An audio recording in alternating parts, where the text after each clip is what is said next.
So how the guy go get a comment? With your mic, you're saying code.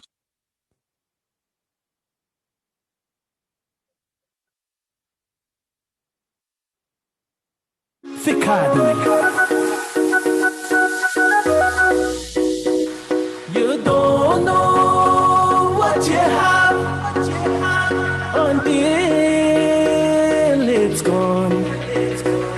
You don't know what you have until it's gone. Now you're up and gone away, baby. Didn't wanna stay, baby. I wasn't to play, baby. I just want you here, baby. Where you really want me to. Should I know my love for you is true? Girl, you been telling me that you never leave. Girl, you been telling me that you never gonna leave. Girl, you been telling me that you never gonna leave. Girl, you been telling me that you never gonna leave.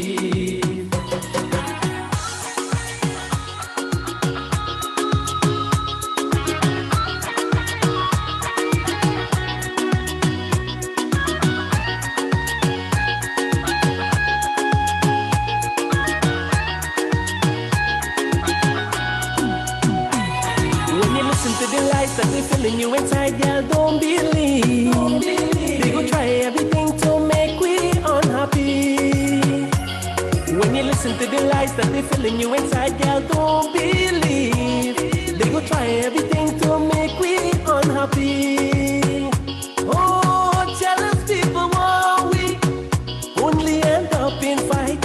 Girl, they wanna fool you, saying I ain't doing you right. Caught up of me. Girl, you know the truth. Girl, you been telling me that you never gonna leave. Girl, you been telling me that you never gonna leave.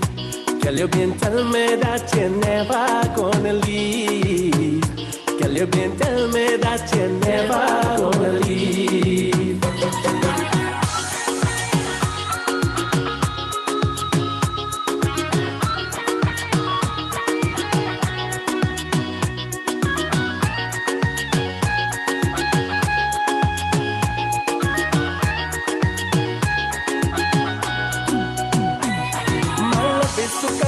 Follow your mind, girl, follow your heart. Follow your heart. They go try everything, girl, to drive we apart. My love is so kind, girl, follow your mind, girl, follow your heart. They go try everything, girl, to drive we apart. Oh, jealous people want we only end up in fight. Girl, they wanna fool you, saying I ain't doing you right. Caught up of me. Girl, you know the truth. Girl, you been telling me that you never gonna leave. Girl, you been telling me that you never gonna leave. Girl, you been telling me that you never gonna leave. Girl, you been telling me that you never gonna leave.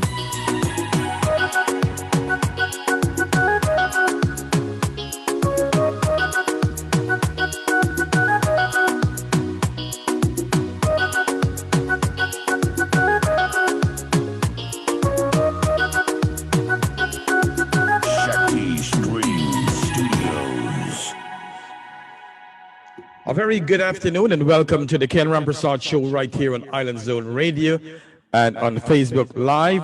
A little technical difficulty we have here this afternoon, but you know what? I really want to do this interview. It's a good soul. Harold Miller running for New York City Council member, District 27.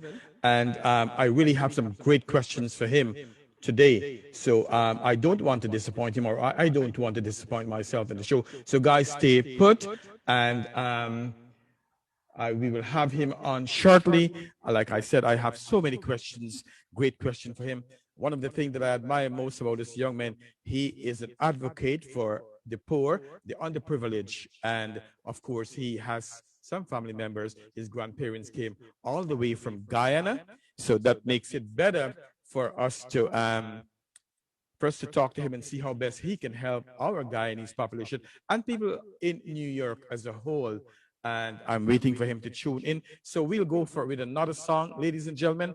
Just stay put there, and we will be talking in just a minute. I'm trying to get him hooked on here on the Zoom interview. Again, you're watching the Ken Rampersaud Show here on Island Zone Radio. Let's go, DJ. Yes, I do know what I had. That's why you're sad. Yes, I do know what I had. That's why you're sad. Boy, I had the right to leave and go. Let me tell you why I did so. All the bad times you've been through, and I'm always there for you. Boy, I don't know why you lie. Should've known that I would find out soon. Boy, you been telling me that you're never gonna cheat. Boy, you been telling me that you're never gonna cheat. Boy, you been telling me that you're never gonna cheat. Boy, you been telling me that you're never gonna cheat.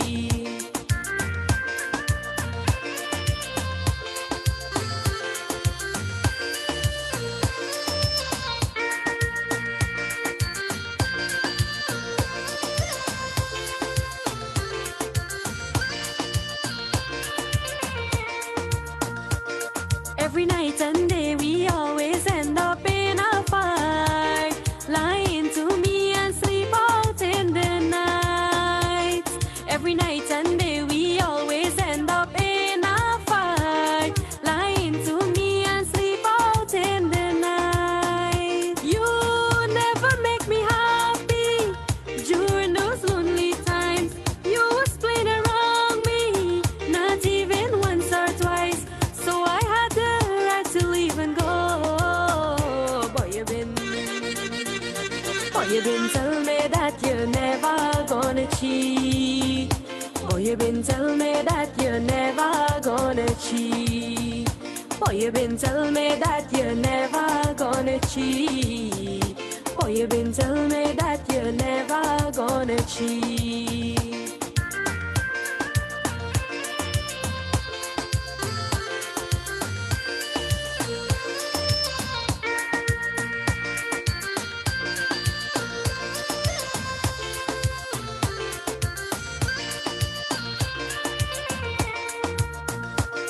The trust, the faith, the love we share all turned to hate. Everything we had is now a big waste. The trust, the faith, the love we share all turned to hate. Everything we had is now a big waste. Oh, everybody want me not to take you back. Oh, you say you love me and you go do me that.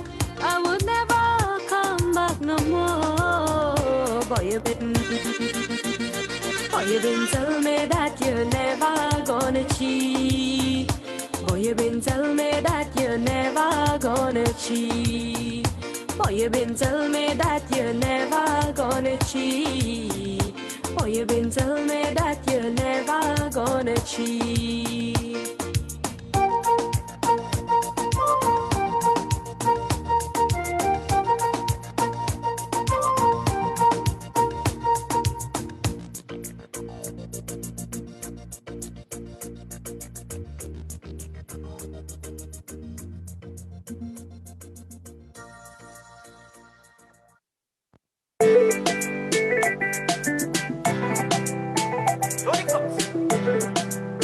Shakti Studios. Lately, I've been having so much problem, and I don't know how to solve them. Since I found you, I'm happy, and you bring my whole life around. Always there when I'm feeling down. Since I found you, I'm happy. Where you been? My journey walk away. You been? I don't want no water. Where you been? I will love you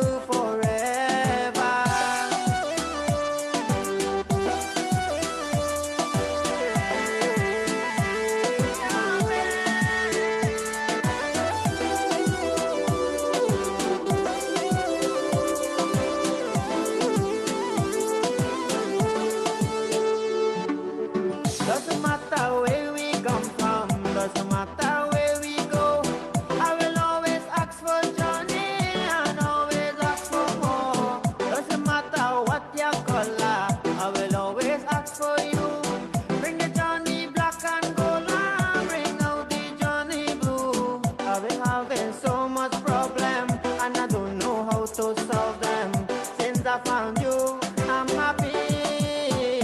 Where you been? My journey walk away. Where you been? I don't want no water. Where you been? I will love you forever.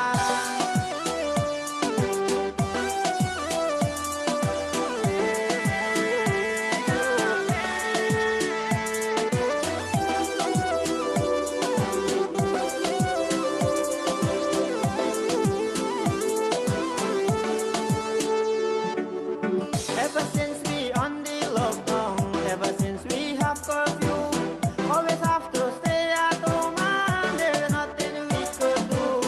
Can't even hug my friends, can't even go online on the walk alone. Good afternoon, ladies and gentlemen. Welcome to the Ken Rampersaud Show here on Island Zone Radio. I apologize. We are having some technical difficulties, but I see the young man, Harold Miller, just locked on. And Mr. Miller, I am so sorry. I apologize. I really wanted to talk to you.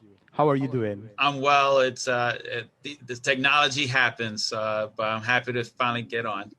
Yes, me too, man. And I know it's Super Bowl night tonight, so I know you're an American guy and you would love those kind of games. You know what I mean? You know, I don't know how much time more you have, but we will talk. You know, one of the things that I am very impressed with is that you have some Caribbean background in you. I'm Guyanese. I am also Guyanese. Came here 30 years ago. You know, for those of you guys who don't know Harold Miller, he was born and raised in New York City, the home of his grandparents. And I always love people who have a little touch of grandparents in them, makes them a better human being. And also his grandparents came from Guyana. You know, as a result of the family values, on getting a solid education, Harold learned about hard work. And you know, a lot of, if his grandparents from Guyana, guess what? He got some good qualities in him, and that's what's going to make him a great leader. You know, those values help him throughout his academic and professional career. You know, some of the things that I love about your bio is that you are advocate for the poor, the underprivileged, those who need education, a living wage, and the clergy also. So you want to tell me a little bit about yourself and to tell our viewers who really is Harold? First, thank you for having me on. And so who I am is that I'm a husband and a father. As you said earlier, I'm of Guyanese descent. I was raised by my grandparents. And so I used to joke, and I still say this sometimes, that, you know, I might have been New York City on the outside, but once I was in the house, it was Guyana. That's right. Because of the values and the teachings that they have instilled in me about, you know, hard work, about being a good neighbor, about making sure that I care for others, were keys to their lives as well. And so a lot of that was passed on to me. And so from there, you know, when I graduated from college, I started as a community organizer, working for an organization called Acorn.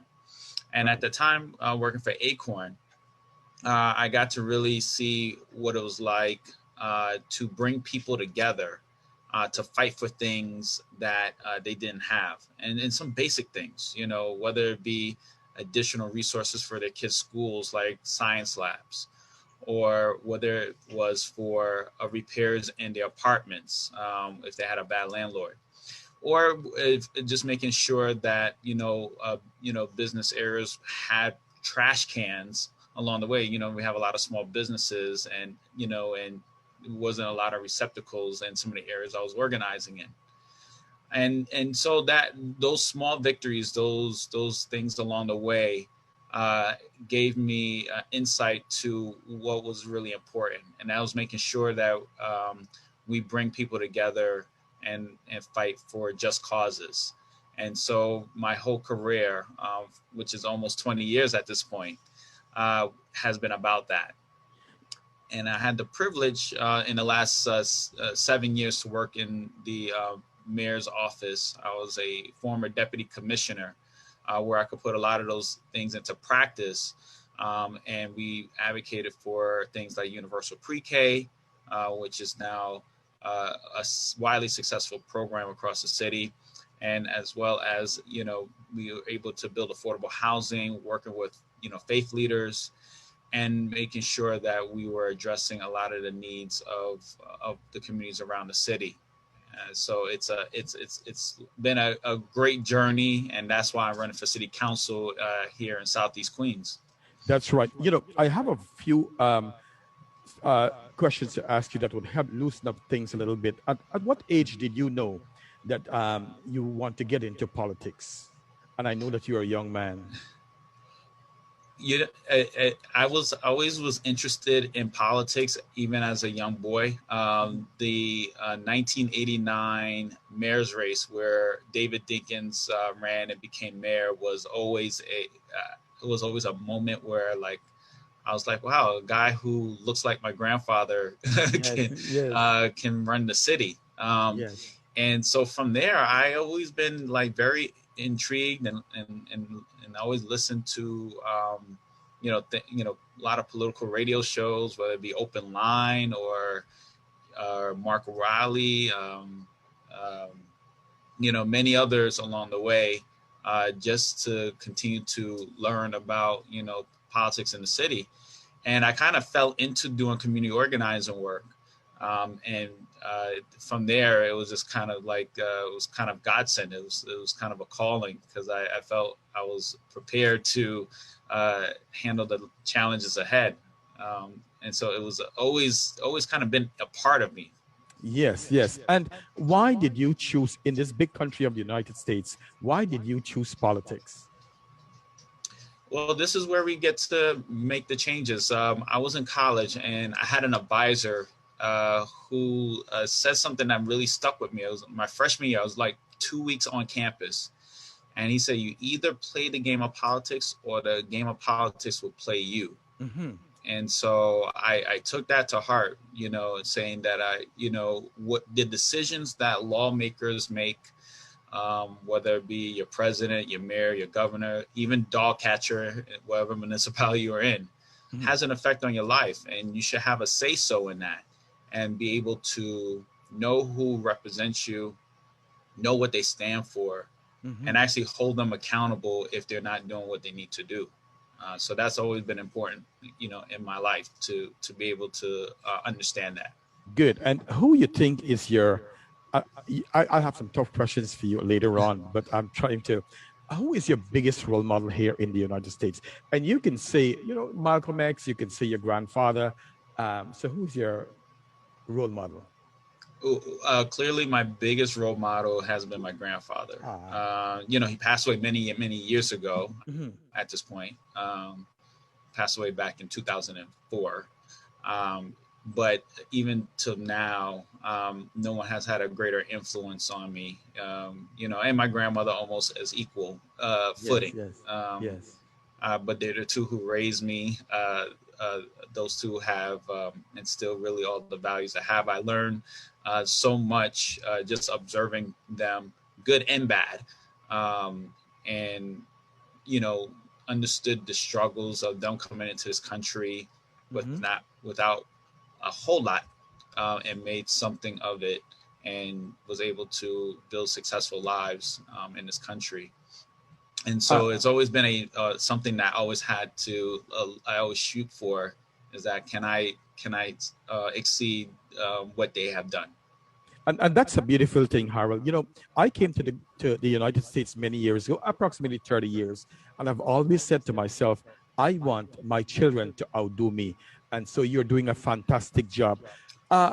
Another question is that, how would you advise young people, especially those colored kids around our neighborhood, if they want to do great things? What advice do you have for them? Because, in this country, they have drugs, they have so many things that could influence them.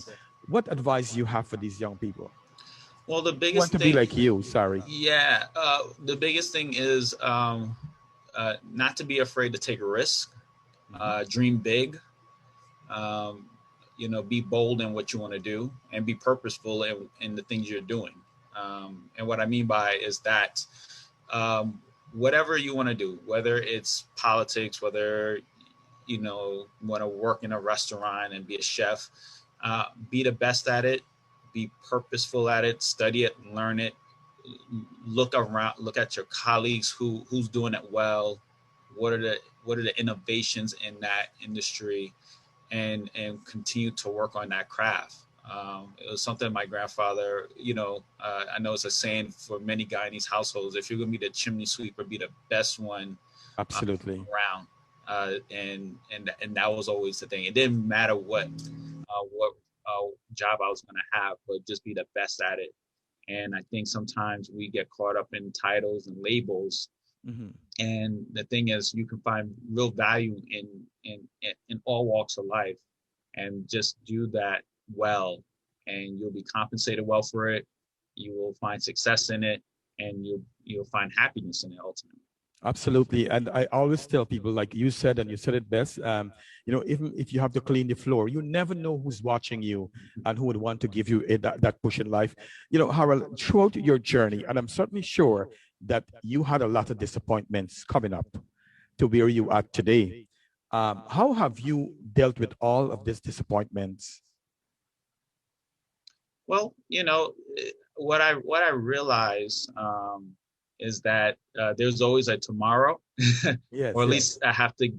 Sometimes when you fall, you just have to get back up. There's really nothing else we can do. Mhm. I know some people will wallow and stay within that moment, but that doesn't actually make you feel better. It's the moment you decide, okay, I have to move on, where things actually do turn around. And a very short story, just kind of how blessed I am. I was working for right before the mayor's office. I was one of the senior members in the nonprofit I was working in New York Community for Change. And in that role, our executive director, he suddenly passed away. And so, yeah, and he, had a whole succession plan, and some really good people, came into, leadership there. However, I was left out of the leadership itself.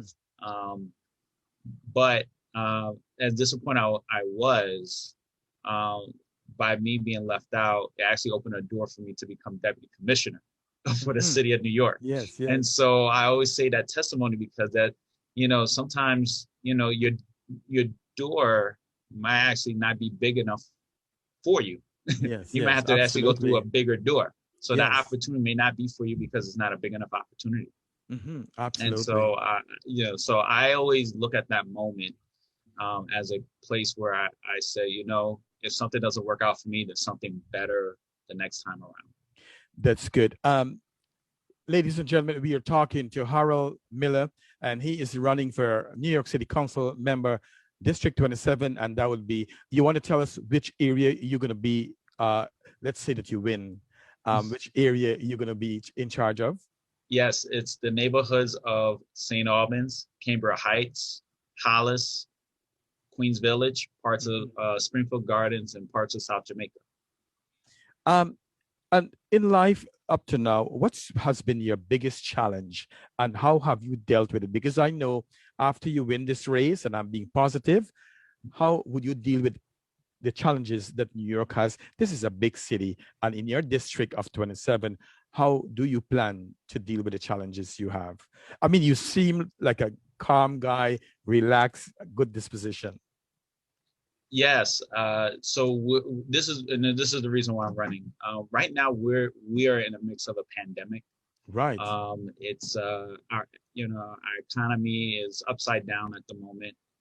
Our healthcare disparities has been exposed.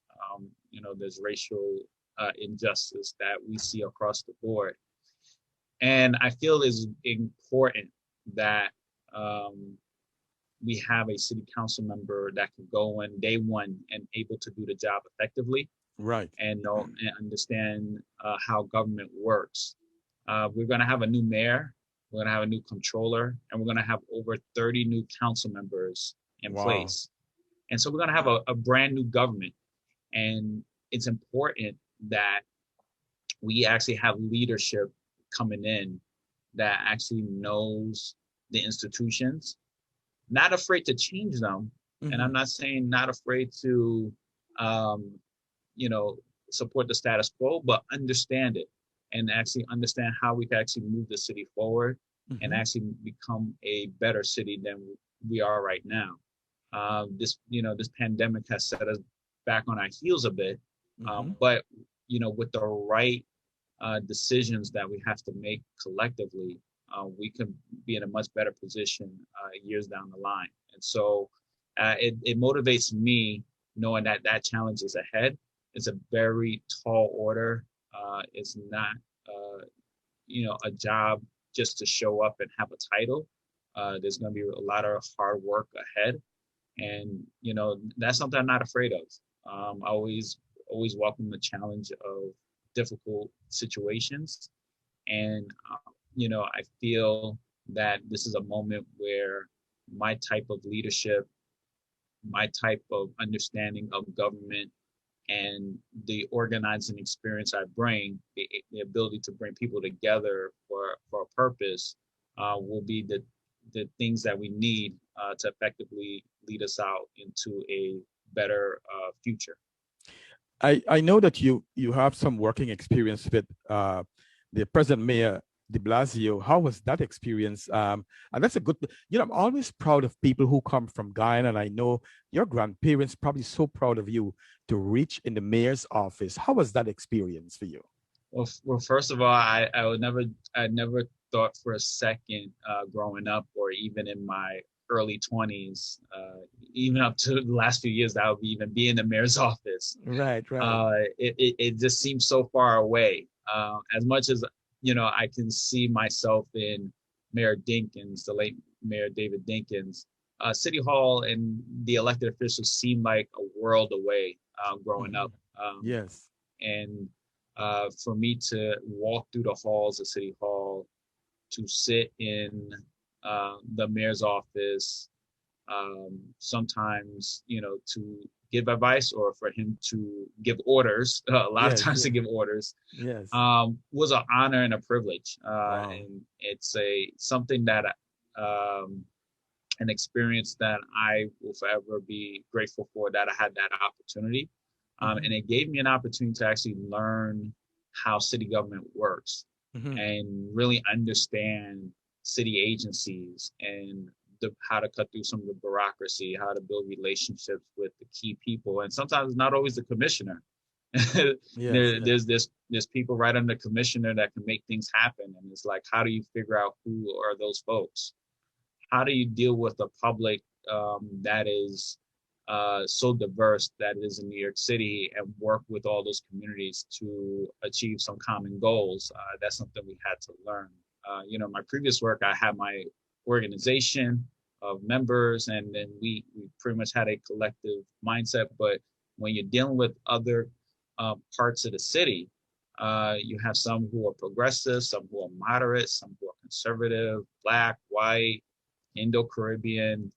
We ran the whole gamut of who we had to work with. And it was a great experience to understand that all issues have different perspectives, and actually how to understand each perspective and assure people, what we're doing was for the greater good of the city. And that can be a challenge at times, because a lot of times people only see their perspective, but it was a challenge nevertheless that was very helpful for me to have a better understanding of how to work with people. Yes. One of the things I was trying to understand, and if our viewers would hear from you, when you get elected, what are some of the things that you will be responsible for, in your district?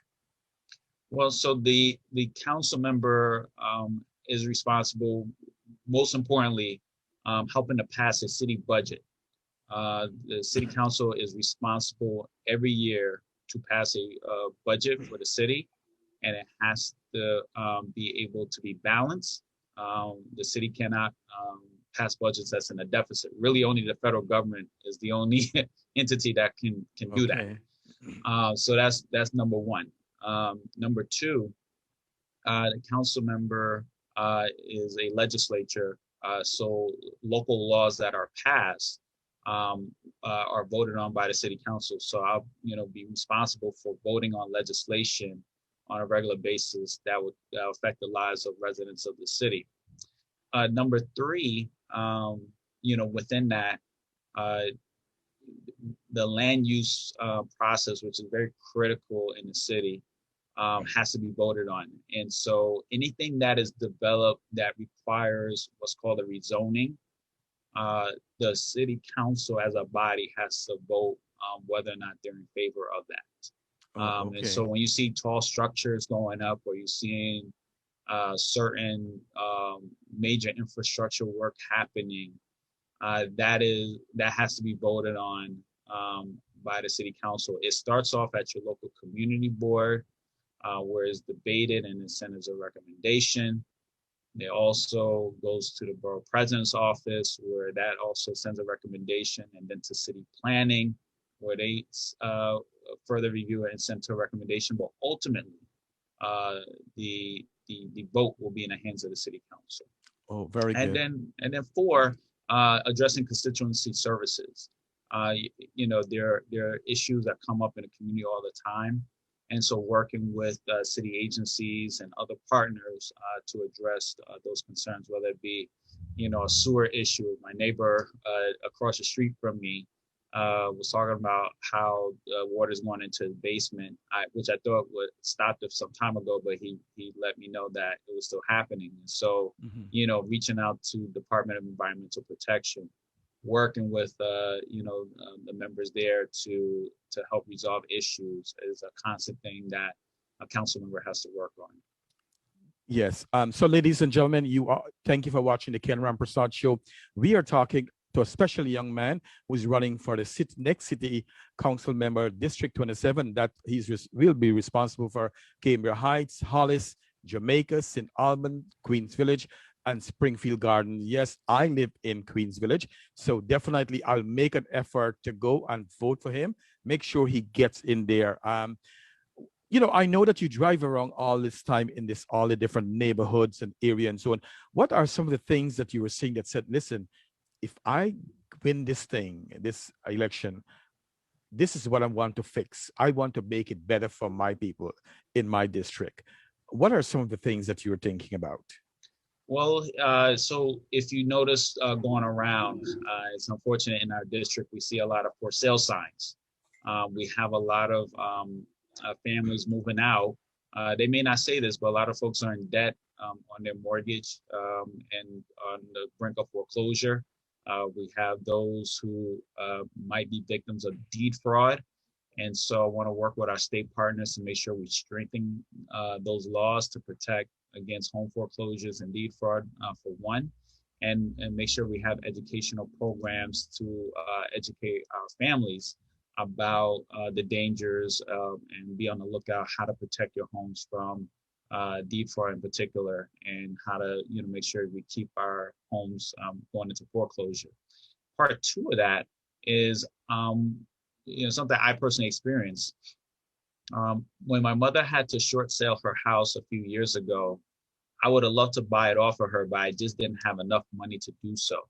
Wow. And so what I want the city to do is provide grants and funding so families can pass on their homes to this next generation, whether it be their children or nephews or a cousin.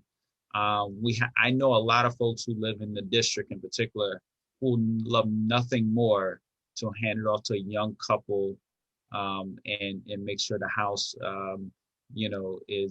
is being used to bring up another generation of homeowners. And so it's something I would love to figure out and have implemented across the city. I think that'll be a tremendous benefit to the homeowners in the district, knowing that there could be potential funding to help do repairs on a home, clear up any debts or taxes, matters that where we can give young homeowners a head start. I was very fortunate to buy the house that my wife and I, my two young boys are in. Yeah. From a woman who lived here 30 years previously. and I didn't have the highest offer. But what she saw was something similar to what her and her husband went 30 years before then. Young Wow. family, you know, want to make sure that the house that she lived in all this time was in good hands moving forward, as her and her family were moving on. And so I want to make sure we have moments like that in our district and be able to provide those resources as a city to continue to build on the home ownership that we take so much pride in here in Southeast Queens. That's a great thing, man. That's a great thing. Our city is suffering from deep structural inequality and injustice, and we need bold and progressive leaders to tackle it head on. How do you plan to tackle this? And I was going to ask, I know you're bold enough to do all of this, but how you plan to do all of this? To tackle all these problems, and like you said just now, in some of your answers that you have. Yeah. So right now we're facing health disparities in public safety and policing, and I'm going to work with colleagues in the city council. I'm going to work with leaders around the district and around the city to come up with common sense solutions. And sometimes common sense solutions may sound like it's middle of the road. I'm not actually talking about middle of the road, but actually very bold and radical changes that should be common sense to us. Making sure that we have health facilities in our communities. We lost hospitals over the years in Southeast Queens. So true. We got to make sure that there are places where people can see a doctor, be able to have their health examined, and be able to have a health plan so we can reduce the number of folks with comorbidities in our district. We need to make sure that we are looking at public safety differently. People talk about defund the police, but I actually take a different perspective on that, is making sure that we look at public safety in a holistic way. Mm-hmm. And that means, working with our nonprofits to do some of the things that police are currently doing. So they are freed up to actually tackle, violent crimes and things like that. So we have, a lot of the 911 calls are for mental health issues. Yes. So why not have a team of clinicians go out and respond? Why not have community leaders who are trained in, mental health response go out and respond? Why not have nonprofit organizations do patrols? Just making sure our communities are safe and respond to things that are, non-life threatening, and utilize the police force for the more extreme situations that we're faced with. I think it's a win-win. Whatever the budget tag on it, let it be. But I think it's most important that, the role of the community being safe has to be in the hands of the community first and foremost. Beautiful. And I know. Go ahead. Sorry, go ahead. I just, one other point is making sure that workers in this, as we're coming out the pandemic, and our small businesses have the resources, because there's nothing that deters crime more than employment and a job. And so making sure our small businesses are able to thrive, particularly coming out of this pandemic, we have to make sure we have resources available, grants and other considerations to make sure that they're able to get back on their feet, and making sure that we are providing quality jobs to our community as a whole is another piece. Yes, Harold, that was going to be my next question, but I'll still ask you in some aspect, and why I want to ask you this, because of COVID-19, I know you are with the mayor's office on a special task force, right? So tell us some of the things that you were doing.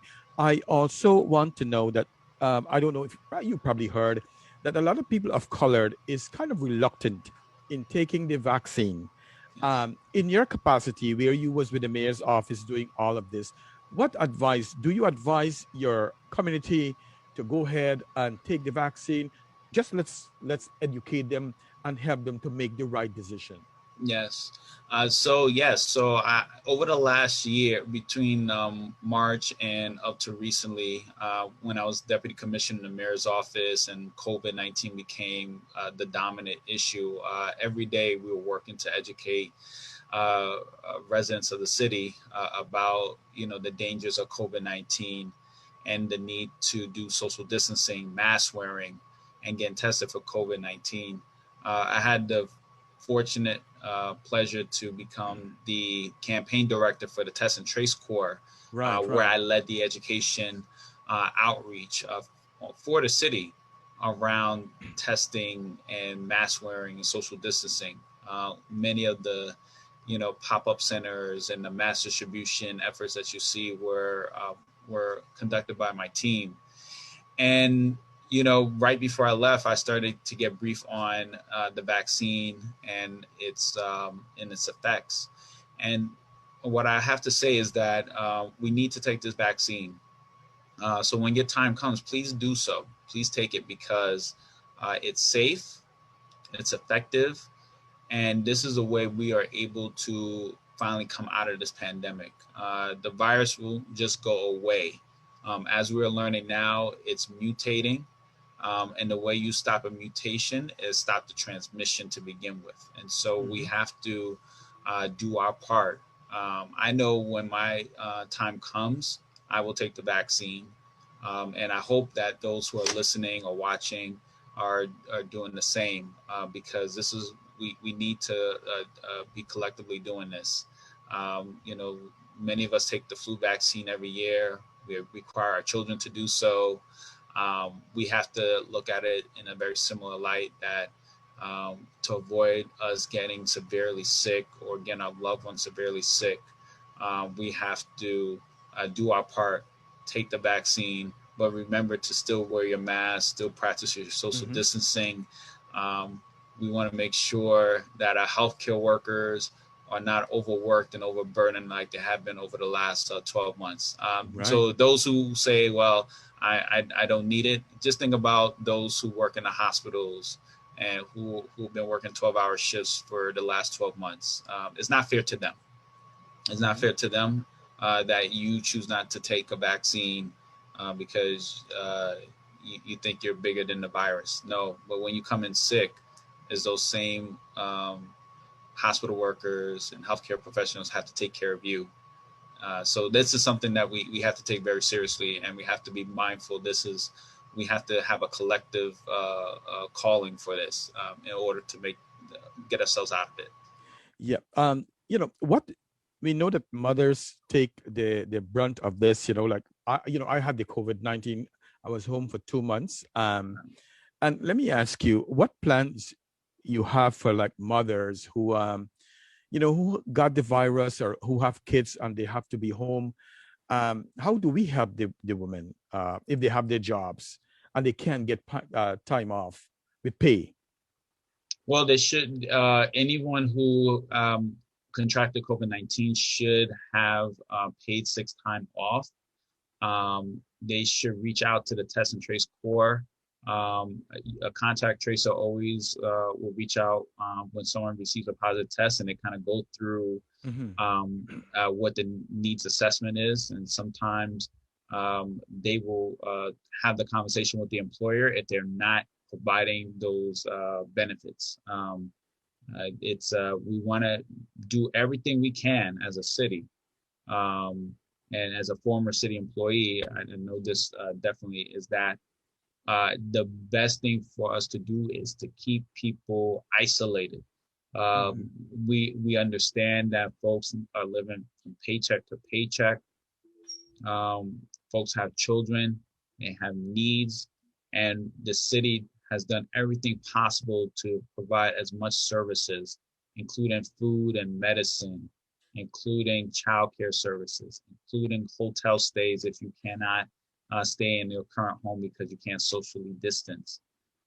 Anything you could think of, the city tries to work with you and your family to make sure you're safely isolated. And so those who are, mothers and work with the Test and Trace Corps, work to figure out alternatives to make sure your children are safe and you are isolated as much as possible. I know there's some folks who are single, but there's ways we could work around that to make sure that that families remain safe and you're able to receive food and other necessities during a time in quarantine. And I know that you talk about homeowners and so on. Do you think that tenants should be evicted because they lost their job during this pandemic? What help is out there for them to pay their rent? Well, that's a great question. I have called on the governor to cancel rent, cancel mortgage. And what that means is that we need to make sure we are not penalizing those who are living paycheck to paycheck from being evicted from their homes because they fell in debt. I understand that tenants have a landlord and the landlord has a mortgage. The banks are the ones who normally hold the mortgage over these homeowners, right? And or property owners, and the government can do their part and make sure that the banks remain whole. The banks have tons of money. Right. The banks haven't been losing money during this pandemic. Many of our richest companies in America have actually benefited from this pandemic, have made money, are profiting. Mm-hmm. And so it's not too much to ask to wipe out the debts of folks who were suffering during this pandemic, so they can start over and not be burdened with having this debt over their head because of a global pandemic that had no control over. And so I say to those who are renting, those who are struggling homeowners, is that we need to fight to make sure that we cancel rent, cancel mortgages, so we can actually be able to recover and be able to start fresh and be able to have a new start once this pandemic is over. I'm so glad that, thank you. And I'm so glad that you bring in landlord too, because I am the owner of a house. So are you. I don't have a tenant, but I just want to advocate for those who have a home and they can't afford, they lost their job, their tenant is not paying them. I wouldn't want to see those kind of people lose their homes. You know what I mean? Absolutely. Yeah, no, it's tough on all sides. And really government and the large banks are the only ones that can actually bear the brunt of the losses here. It should not be on the backs of small landlords. It shouldn't be on the backs of tenants. That responsibility should be held those who can actually afford it, and that's our government and that's our large banks. Great. I don't know if you want to take a break and we play some music, or you want us to continue. I go with wherever you want to do. I'm so far so good. Yes, good. Okay. I have been a mental health nurse for a long time, actually a nurse for over 30 years. And since I know that I had the pandemic, the coronavirus, I wonder, I'm so glad that I'm strong. But what about those people who were diagnosed with the COVID-19? If there's any kind of help for them in terms of mental health, because we know that after all of this is done and the dust is settled, we will have a lot of mental health issue. What's your plan?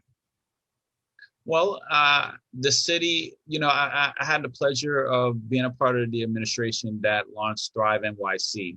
And for all the controversy that people talk about it actually did one great thing, and it made mental health a thing that we can freely talk about. I don't remember a time before that where people felt comfortable talking about mental health in such an open forum. And I encourage anybody who is struggling to go get help. There's nothing wrong with it. There's nothing wrong with you.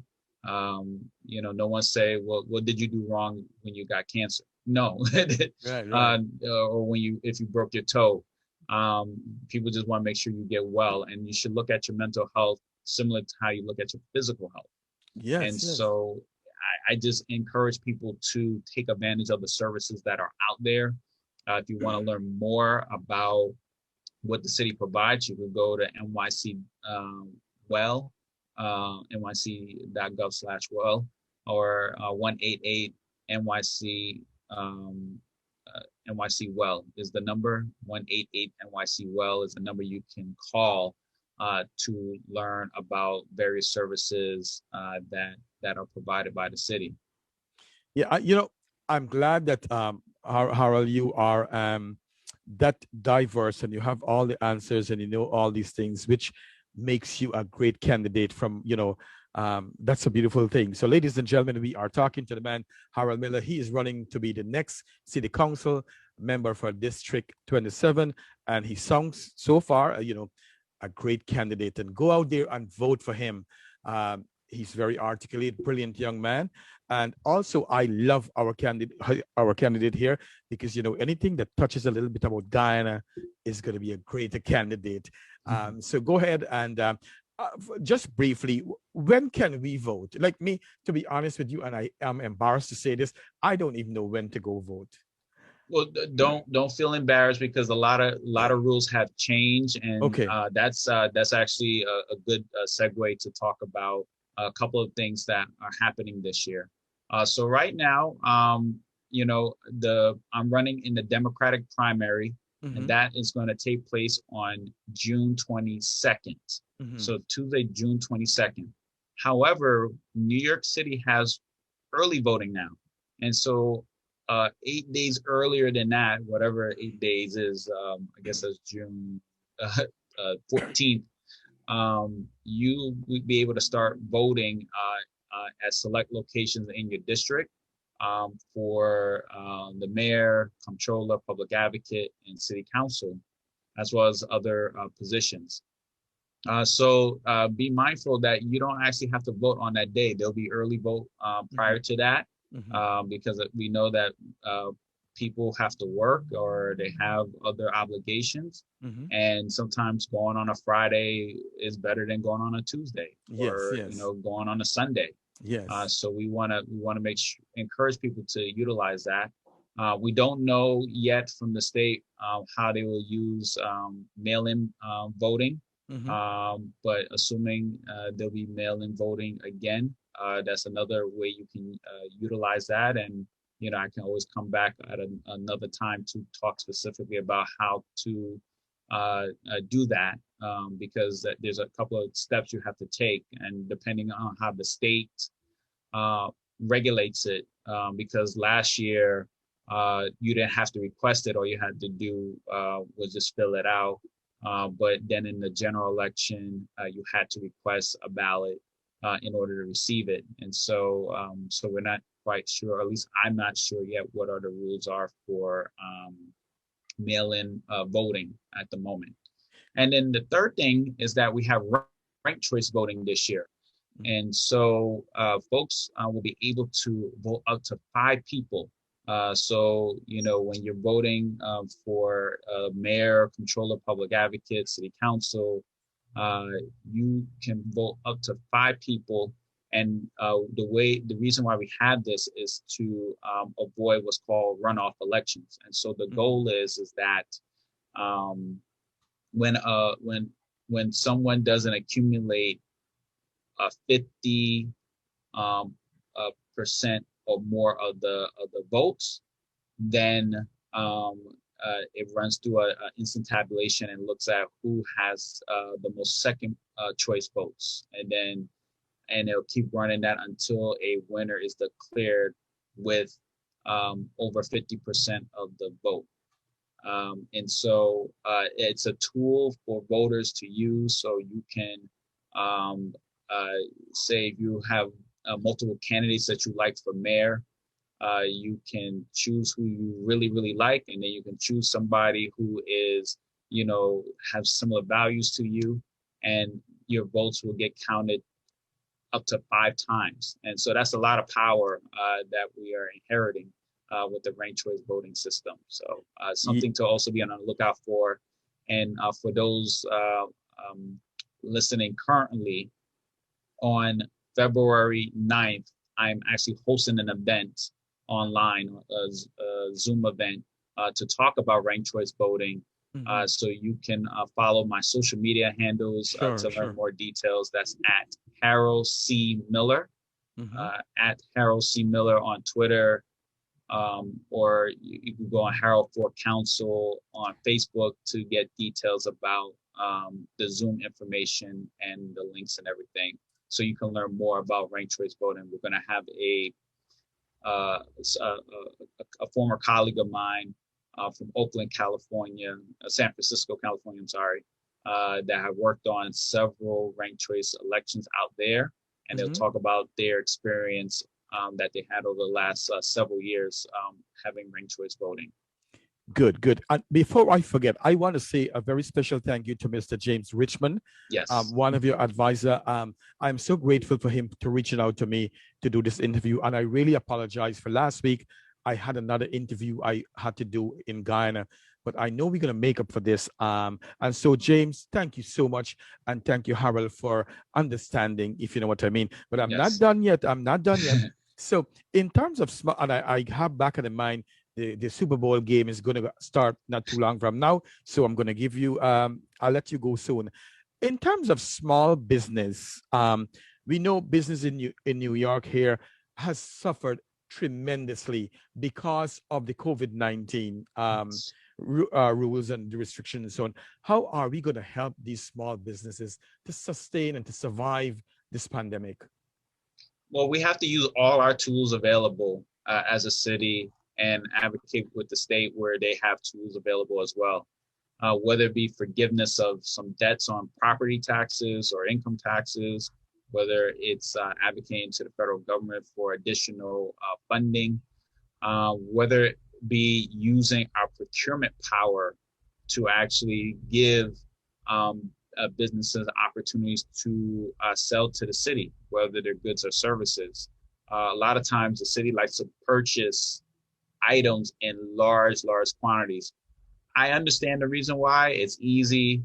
You get the same, if you're ordering pencils, you get the same billion pencils from the same company, and you don't have to worry about, if pencil A and pencil B, what the quality is. You know what the quality is in each place. I think we have to reevaluate that and look at using our procurement power to support and hold up our small businesses. We're still going to need to feed a lot of people. So we need to utilize our restaurants.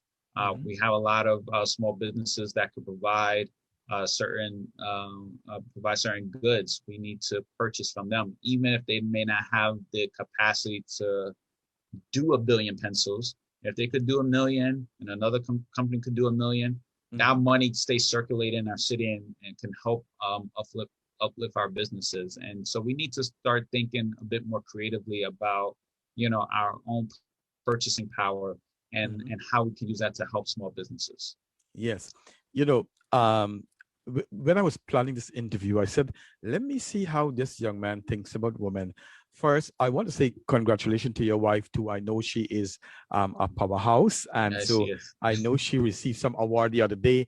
So I sneak peek into your account and see what I could find so that we can talk about. So yes, congratulations to your wife, and I know she is a great supporter of you.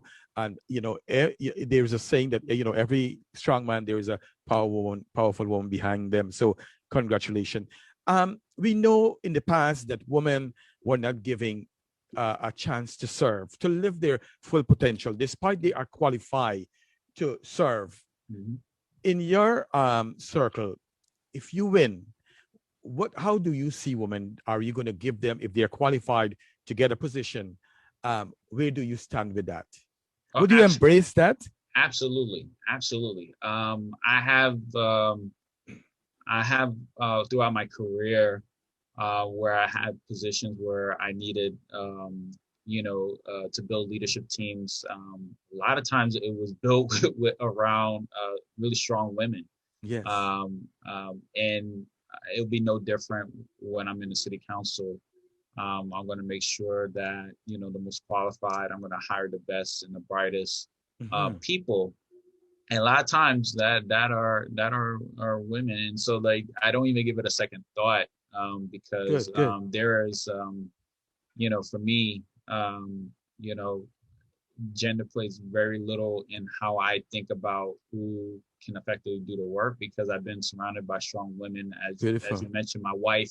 You live with one, right? Yeah, I do. And there's really, when it comes to someone who's been a strong advocate for small businesses, particularly women-owned and minority-owned businesses in the city. My wife, Tanisha Walker Miller, is one of the most thought of experts in that field. And so like every day, get to hear her work and see her work up close. Now a lot of us have been working from home. Yes. I always knew she was a hard worker, because we worked together when we were both at Acorn many years ago. Right. But I tell you, it puts me to shame some days. The hours Really? that she puts. Yes. I said I need to go to sleep sometimes, and she's still up and trying to work on behalf of her clients and the people that she's representing and the work that she does. And I have examples of that all throughout my career, Yes. of being supervised by or colleagues of mine who are extremely strong, and it's something that we need more of, to give opportunities to. We need to make sure that not only we close the pay equity gaps, Yes. because we have a lot of men who are less qualified, making more than their female counterparts, who sometimes are well overqualified. Good. And we have to, and that's something I will work on in the city council for us to further close that gap, because we still have a huge gap within the city agencies of pay inequity. And so, these are things that I'm very aware of. Want to be held accountable to, because sometimes we may say and mean well about the things we want to do, but can fall short. And so I definitely look to her and look to other advisors that I have to make sure that I am doing the right thing and providing opportunities where I can. Also, I have so many questions, but I know we wouldn't have the time. But we can talk a little. You can talk a little bit of some of the questions I'm going to ask you. But I would love to have you back sometime when you close to June, if you want to come back and we talk a little bit more. Probably you can come in studio. I like in studio interview where I see the person's. You know what I mean? In terms of healthcare, I believe that everyone, especially in a great country like the United States of America. In Guyana, it's a poor country, but everyone get free healthcare. Whereas in the United States, you have to pay something. What's your plan in terms of healthcare? Even, and I'm going to throw in this piece there, you don't have to really answer it. Even to those who are undocumented, where did you? And I'm hoping that you winning would be a great advocate for people of different parts of the world, not just Americans, if you know what I mean. But where do you stand for that? Well, so I believe that we do need to have universal health care. Healthcare is a right. We need to make sure that anyone who needs healthcare should not have the barriers to seek it. Whether they're a citizen or undocumented, it shouldn't matter. If they're here, we need to make sure we provide care for them. And on the city level, there's not much we can do as a city council. I know the state has some legislation in place to make healthcare a universal, make it universal for all New Yorkers. I support it. I want to make sure that it does get passed. I also understand that there's, there's folks who receive great care already. We want to make sure they're able to keep it. But make sure that everyone else have access to great care as well. And so we will use our bully pulpit in the city council to push the state to pass that. For hopefully the federal government can do the same, and make healthcare something that all people, no matter what their background is, no matter who they are, be able to receive that. Because as this pandemic, the pandemic has taught us nothing else, that healthcare and the health of our society holds everything together. A virus you came to see has caused so much damage, more damage than bombs and guns. True. So many thousands of people. Yeah. Yeah. This microscopic killer has taught us that we need to make sure we take care of ourselves, and we have to make sure we have a government that provides that access to everybody to do so. And briefly, if you want to talk a little bit about education across the board, we have people from all over the part of the world. They brought their parents brought them. Probably we could tie education into the DACA program.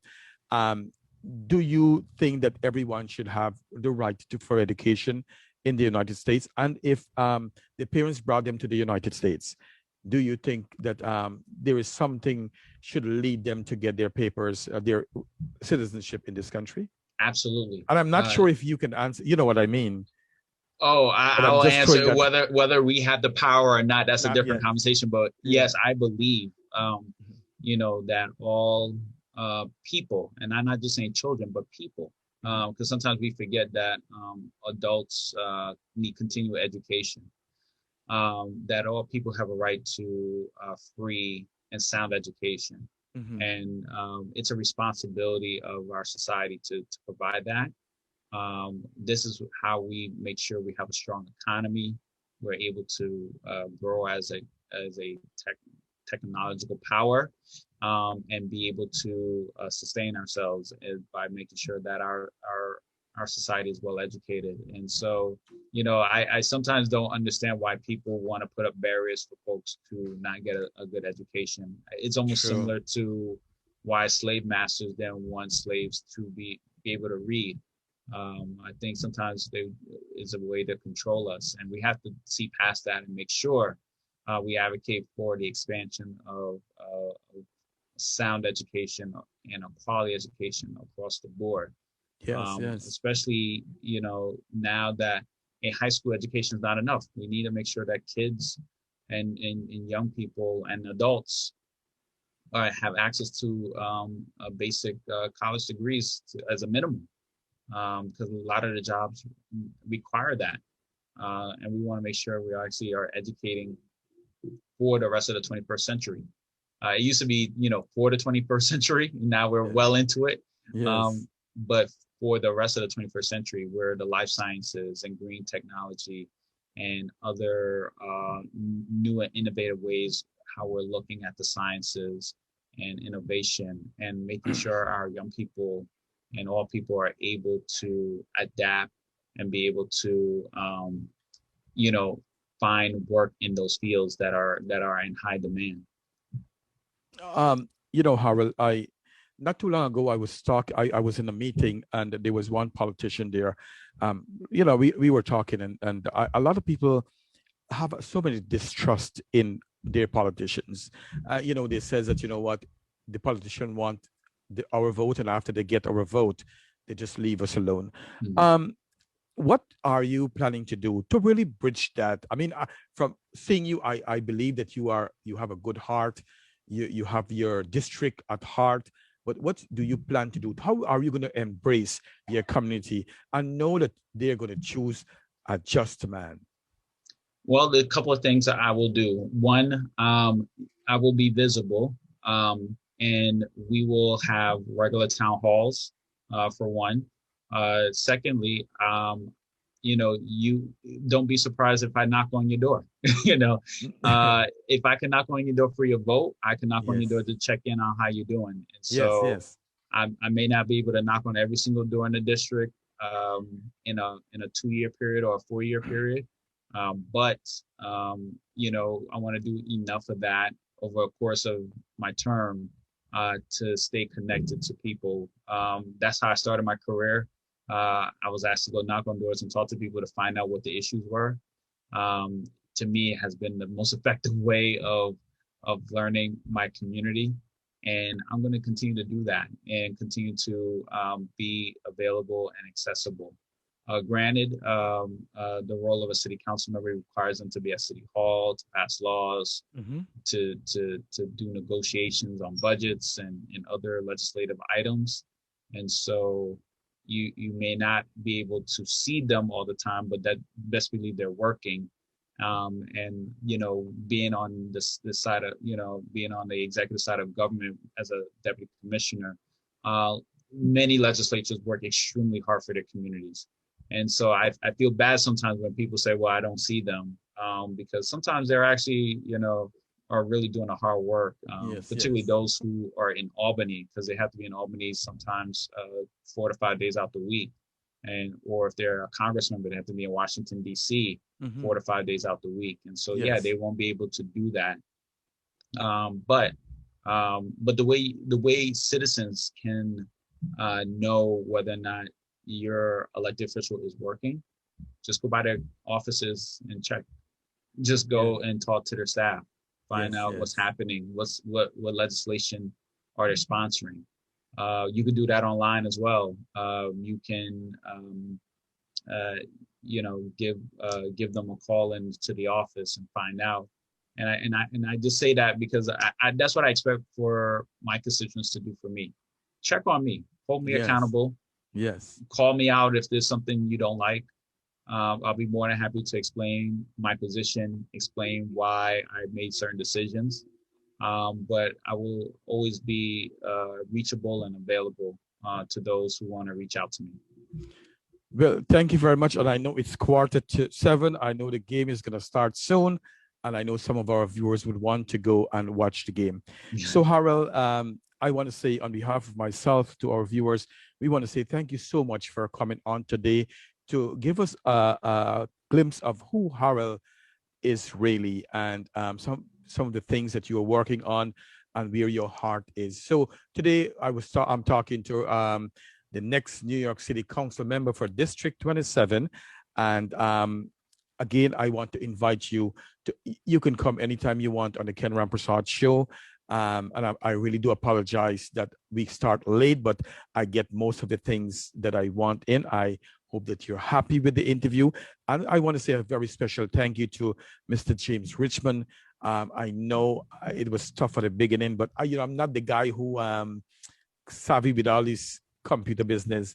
So I'm glad to the guys who did it, and you on Island Zone Radio. So any closing thoughts of tonight?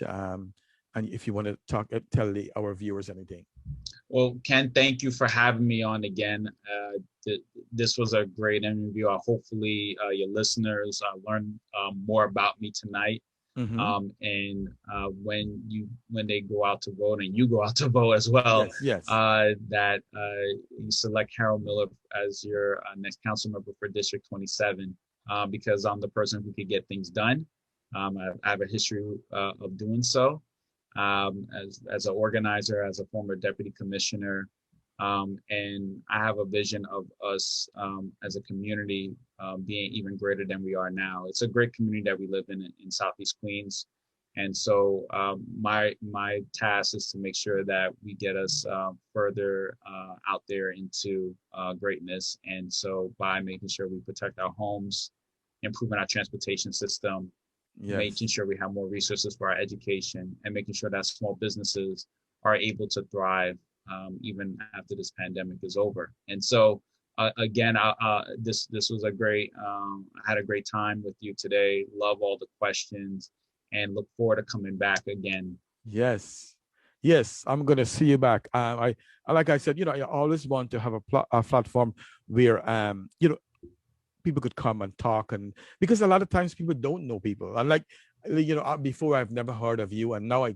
get to know so much of you. I get to read about you. And so if we can help you win that seat, District 27, that would be a beautiful thing. I appreciate it. Thank you so much. All the very best, my brother. And please know that you can come back anytime. All right. Thank you, stay. Ken. Thank you. Great time being here. No worry. I was help send the message out to our people in District 27. Until then, have a very good evening. All right. Enjoy the game. I know you will watch the game. I enjoy with my wife. She's a huge football fan, so I'm sure Yes. she's lurking around, seeing why I haven't finished yet. Yes. All right. Thank you, my brother. And tell the wife hello for me and congratulations. Okay. Will do. Thank you. Until next time. Take it easy. You too. Bye-bye. Bye-bye. All right. Bye-bye.